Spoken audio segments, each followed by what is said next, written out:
Hello students, good morning. आज हम 10th class का फर्स्ट चैप्टर स्टार्ट करने जा रहे हैं, the rise of nationalism in Europe. Europe में राष्ट्रवाद का उदय। तो जैसा कि हमने 9th क्लास में फ्रेंच रिवॉल्यूशन को पढ़ा था, तो वो फ्रेंच रिवॉल्यूशन के बारे में एक बार फिर से यहाँ जिक्र किया गया है। आपकी जो 10th क्लास की हिस्ट्री का जो ये फर्स्ट चैप्टर है, इसमें फिर एक बार फ्रेंच रिवॉल्यूशन के बारे में बताया गया है। जैसे हम दूसरे सब्जेक्ट में करते हैं, जैसे छोटे बच्चे को हम मैथ्स सिखाना जब स्टार्ट करते हैं तो उसको पहले हम काउंटिंग सिखाते हैं, काउंटिंग के बाद फिर उसको एडिशन सिखाते हैं, फिर सब्ट्रैक्शन सिखाते हैं। तो ऐसे ही सब सब्जेक्ट एक ऐसे ही सबसे सभी सब्जेक्ट के जो टॉपिक हैं वो एक दूसरे से कनेक्ट हैं। तो ऐसे ही हमारी जो हिस्ट्री है वो भी ऐसे कनेक्टेड है। तो अगर हम उसको एक ऐसे सीरीज के रूप में पढ़ेंगे कि पहले कौन सी घटनाएं घटी थी और उसके बाद कौन सी घटनाएं घटी थी, उन सबको जोड़ के देखेंगे तो और हमें अच्छे से समझ आएगा। तो ऐसे ही जो फ्रेंच रिवॉल्यूशन है उसमें जैसे हमने पढ़ा था कि जो फ्रेंच रिवॉल्यूशन हुआ उससे उस रिवॉल्यूशन ने खाली फ्रांस के लोगों के ऊपर ही उसने अपना प्रभाव नहीं डाला था, बल्कि पूरे यूरोप पे उसने अपना प्रभाव डाला था। तो उसके बारे में हम अब इस चैप्टर में भी देखेंगे कि कैसे यूरोप के ऊपर भी फ्रेंच रिवॉल्यूशन का इफेक्ट पड़ा था। तो अभी हम चैप्टर स्टार्ट करने जा रहे हैं। तो आपका जो 10th क्लास का फर्स्ट चैप्टर है उसमें आप देखेंगे कि स्टार्टिंग में एक बहुत बड़ी पिक्चर दिखाई गई है। तो वो जो पिक्चर है वो एक आर्टिस्ट ने बनाई है। ये जो आर्टिस्ट था वो फ्रेंच आर्टिस्ट था, फ्रांस का रहने वाला था ये। तो इसका नाम क्या था? Frederick Sorio. तो फ्रेडरिक सोरियो ने जो ये पिक्चर बनाई वो 1848 की पिक्चर है। ये जो फ्रेडरिक सोरियो वो कल्पना कर रहा है, यानी उसने उसके माइंड में एक इमेजिनरी पिक्चर है, उस पिक्चर को उसने इसमें दिखाया गया है। और इस पिक्चर्स की ऐसे ही उसने 4 पिक्चर्स की एक सीरीज बनाई हुई है जिसके थ्रू वो अपनी कल्पना को दर्शा रहा है।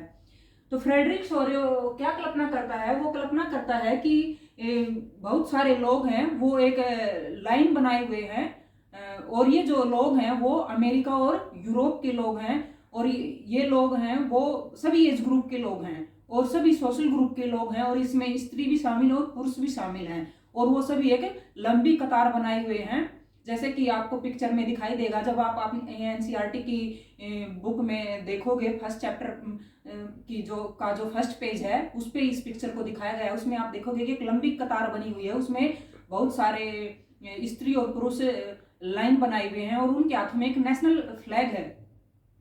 तो ये जो पिक्चर है, वो जो लंबी कतार है वो जहां से गुजर रही है वहां पर एक स्टैचू आपको दिखाई देगा, जैसा कि हमने फ्रेंच रिवॉल्यूशन में देखा था कि वहां पर जो पर्सोनिफाइड किया गया था स्वतंत्रता को, यानी स्वतंत्रता की जो देवी के रूप में उन्होंने माना था, यानी एक महिला को स्वतंत्रता के रूप में दिखाया गया था फ्रेंच रिवॉल्यूशन में। उसमें आपको याद होगा कि उसके जो उनकी जो महिला थी जिसको उन्होंने स्वतंत्रता के रूप में दिखाया था, उसके एक हाथ में ऐसे मसाल है जो कि ज्ञान को दर्शा रही है, और दूसरे हाथ में उसने एक चार्टर पकड़ा हुआ है जिसमें कि राइट्स को दिखाया गया है, यानी राइट्स ऑफ मैन को उस चार्ट में दिखाया गया है।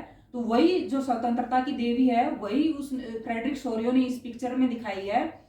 वो जो देवी है वो आगे ऐसे खड़ी, और जो लोग हैं जो लंबी कतार से गुजर रहे हैं वो सभी उसको वंदना कर रहे हैं। They are offering homage to the Statue of Liberty, यानी ये जो स्टैच्यू ऑफ लिबर्टी है, होमेज क्या होता है? श्रद्धा या श्रद्धांजलि देना, यानी वो उसको श्रद्धांजलि देते हुए उस स्टैच्यू को गुजर रहे हैं, यानी उसको प्रणाम कर रहे हैं और उसके आगे से निकलते हुए जा रहे हैं। और इनको जो लीड कर रहा है वो कौन सा कंट्री है? वो है अमेरिका और स्विट्जरलैंड, जो कि उस टाइम पर एक राष्ट्र बन चुके थे। वो उनको लीड कर रहे हैं। और जो ये आपको स्टैचू दिखाई देगा, इस स्टैचू के सामने कुछ आपको दिखाई देगा कि कुछ अवशेष बिखरे पड़े हैं। तो ये जो अवशेष हैं वो कौन से अवशेष हैं? ये जो एब्सोल्यूट्स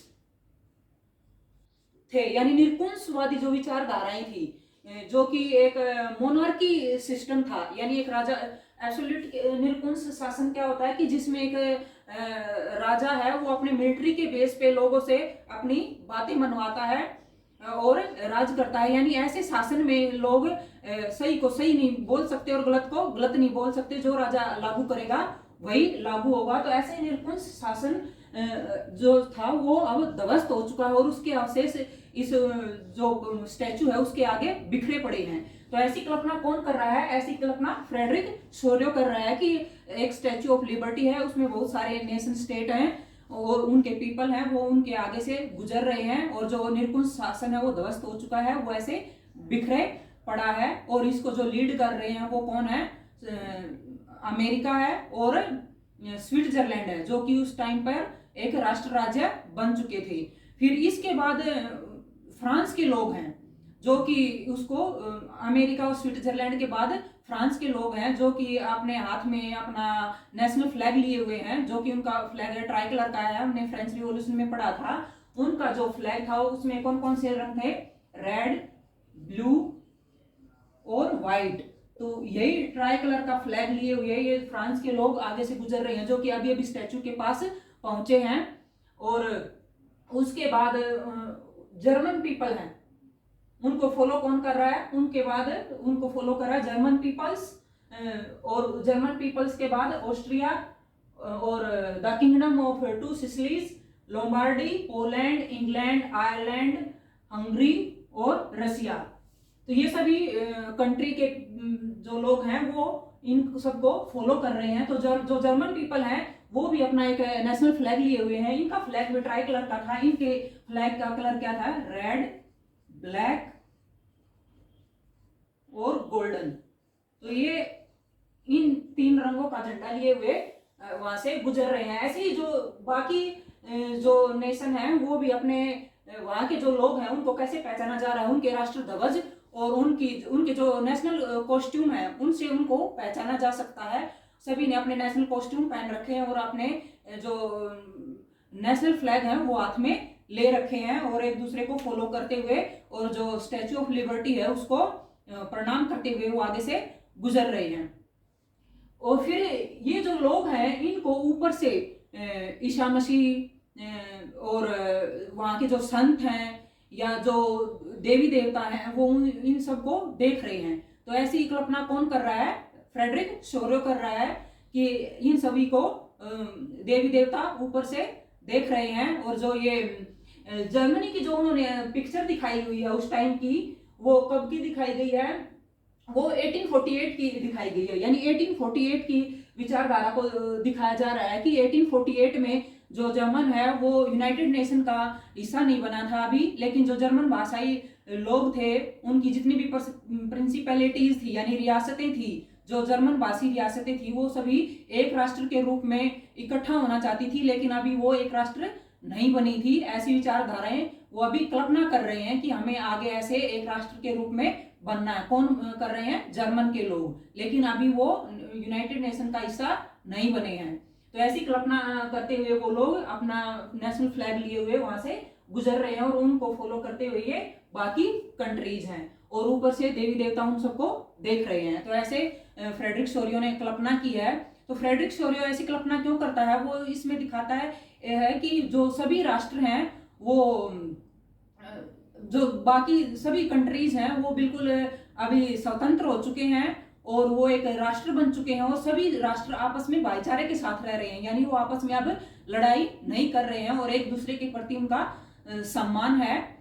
तो ये जो राष्ट्र शब्द है ये कि व्हाट इज नेशन, नेशन क्या है, इसके लिए जो एक ये अर्नेस्ट रेनन थे, ये भी फ्रांस के थे। इन्होंने यूनिवर्सिटी ऑफ सोरबन में 1882 में एक लेक्चर दिया था। उसमें इन्होंने राष्ट्र की परिभाषा दी थी कि राष्ट्र क्या है। बहुत सारे जो रूढ़िवादी लोग थे उन्होंने अपनी अपनी विचारधाराएं दी थी कि राष्ट्र क्या है, कि राष्ट्र जहाँ पर सभी के कॉमन थॉट्स हैं या सभी एक ही कास्ट के लोग हैं या एक ही टेरिटरी के लोग हैं, वो सभी मिलकर राष्ट्र बनाते हैं। लेकिन जो ये अर्नेस्ट रेनन थे इन्होंने उन सब की विचारधाराओं का विरोध किया। उन्होंने नेशन की परिभाषा दी। उनका एक आर्टिकल छपा, उनका एक ऐसे था, उस ऐसे का नाम था क्यूएस्ट CEQ उन नेशन, यानी व्हाट इज नेशन, राष्ट्र क्या है। उस उन्होंने